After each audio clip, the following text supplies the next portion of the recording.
रात के करीब 10 बज रहे थे। हाल ही मुझे ऑफिस से निकलना था। मुझे वहाँ पर चौकीदार ने रोकते हुए गहरी आवाज़ से कहा, साहब, इतनी रात को निकलना ठीक नहीं होगा।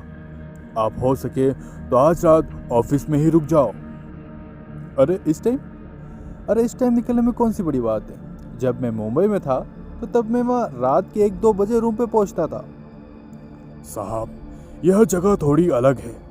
लोग कहते हैं कि 10 बजे बाद इस रास्ते से कोई नहीं गुजरता।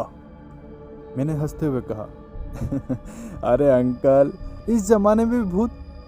मैं लेट हो रहा हूँ, मैं निकलता हूँ, चौकीदार ने मुझे रोकते हुए कहा। पर मेरी एक बात ध्यान रखना, कोई भी रास्ते पर लिफ्ट मांगता है या आवाज़ देता है तो उसे इग्नोर कर देना। गलती से भी बाइक मत रोकना और पीछे से जब आवाज़ आए तो पीछे पलटकर मत देखना। यह सुनते ही मैं निकल गया। कुछ दूर आने के बाद ठंडी ठंडी हवा के झोंके आ रहे थे। अब मैं रास्ते के बीचों बीच आ गया था और आसपास पूरे जंगल के अलावा पूरा रास्ता सुनसान पड़ा हुआ था। मेरी बाइक की आवाज़ पूरे जंगल में सुनाई दे रही थी।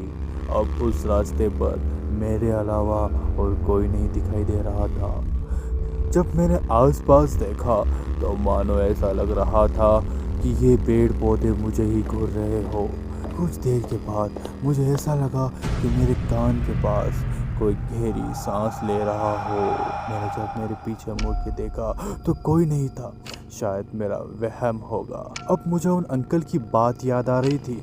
मैं घबरा रहा था कि उन अंकल की बात सही तो नहीं है। यही मैं सोच रहा था और अचानक से एक काली बिल्ली रास्ते को क्रॉस करते हुए बीच रास्ते में रुक के मुझे देखकर घुर्रा रही थी। और जैसे ही मैंने बाइक का ब्रेक मारा और देखा तो वो बिल्ली वहाँ नहीं थी।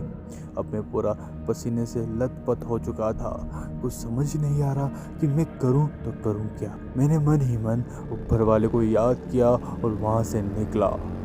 कुछ देर आगे चलने के बाद एक खूबसूरत लड़की मानो स्वर्ग की अप्सरा हो मुझसे लिफ्ट मांग रही थी। मैं उसको देखकर मानो मोहित हो चुका था। मैंने उसके पास बाइक रोकी और उसको लिफ्ट दे दी। उस लड़की ने मेरे शोल्डर पर अपना हाथ रखा। मैंने पूछा, तुम इतनी रात को अकेली, वो भी इन सुनसान रास्ते में, डर नहीं लगता तुमको? गहरी स्माइल लेकर बोली। मैं पीछे पलटकर बोलने लगा तो मेरी सांस गले में ही अटक गई थी। मानो ऐसा लग रहा था कि मेरे शरीर में जान ही ना हो। मैंने देखा कि अब वो लड़की वहाँ नहीं थी। फिर मुझे उन अंकल की बात याद आ रही थी। फिर मैंने अपनी बाइक भगाई। अब मुझे पीछे से कान के पास फुसफुसाने की आवाज़ आ रही थी। ऐसा लग रहा था कि कोई मंत्र पढ़ रहा हो। मुझे उस अंकल की बात याद आई कि चाहे कुछ भी हो जाए, पीछे पलट के नहीं देखना है। थोड़ी देर के बाद जब आवाज़ आना बंद हो गई, अब मुझे लगा कि वो अब मेरा पीछा नहीं कर रही है। मेरी जान में जान आई और अचानक पीछे से मेरी पत्नी की आवाज़ आई। मेरी वाइफ की आवाज़ सुन के मैं घबरा गया। मैं अपनी पत्नी को बचाने के लिए जब पीछे देखा तो वही चुड़ैल मेरा पीछा कर रही थी। और फिर मैंने आगे देखा तो एक कार स्पीड से आ रही थी और मेरी बाइक उस कार से टकरा गई। जब मेरी आँख खुली तो मैंने हॉस्पिटल में था। मैंने वहाँ पर अपनी पत्नी को पाया और कुछ दोस्तों को, साथ ही उस चौकीदार को भी मैंने वहाँ पर देखा।